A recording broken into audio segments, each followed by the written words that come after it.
This easy cheesy sauce is a real game changer. Now, normally, to make a cheese sauce, you start with a roux, a combination of butter and flour that you cook up, and then you add the milk, and it's the flour that thickens it.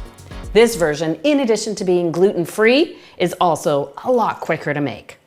The first thing I do is measure my cold milk into the pan, and I whisk in cornstarch. Yes, I'm relying on cornstarch to thicken this sauce. And the reason I have found I like it is because unlike a flour roux-based cheese sauce, this sauce does not get thick and gloppy once it cools and you reheat it. It stays nice and silky. So at the same time, I'm gonna turn on my heat.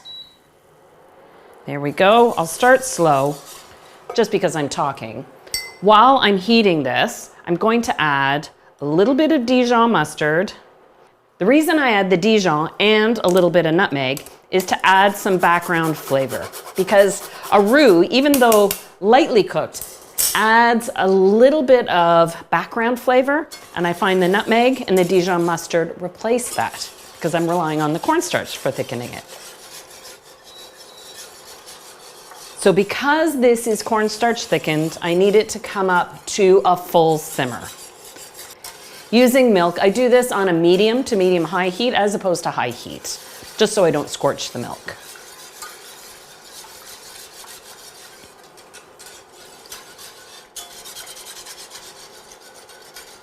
The milk is slowly heating up, so I don't need to whisk it constantly or too vigorously.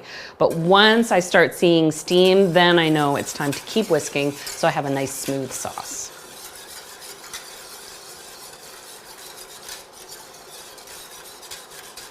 Essentially, without the cheese, this is like a cheater version of bechamel.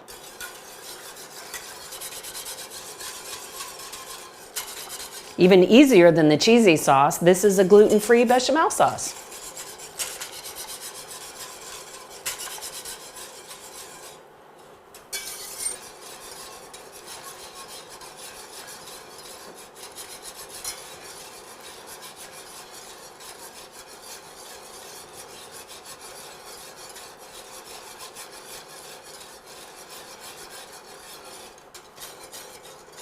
Just starting to thicken up now.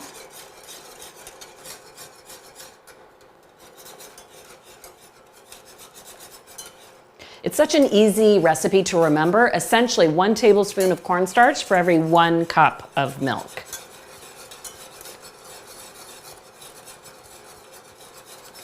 There we go, I'm waiting. I can see bubbles breaking the surface, so now I can turn down the heat because I don't want the cheese to stick to the bottom of the pot as I'm melting it. So I'm using cheddar cheese today. I'm using an old cheddar cheese. I'll use this as a sauce to top broccoli. If I'm making something like mac and cheese, I prefer using a medium cheddar. And then of course, you can switch up your cheese depending on what your dish is. Want to go French? Melt in some Emmental or Gruyere. Want more of an Italian cheese sauce? Well, a mix of Asiago and Parmesan is absolutely spectacular. Just adding my cheese a little at a time. I've included all those proportions for the different styles of cheese sauce below, so you can find this recipe, but honestly, after you've watched this recipe twice, you won't have to review the recipe, you'll know it by heart.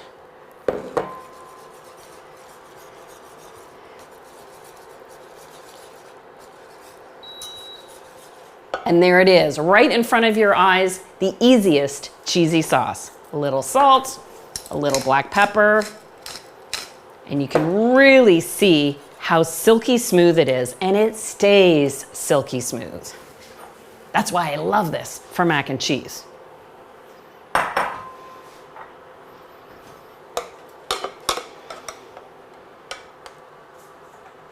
Spoon it over your cooked broccoli, and you are in business.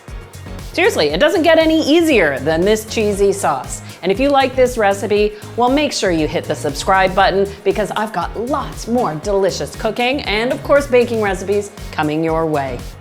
Enjoy, get cheesy.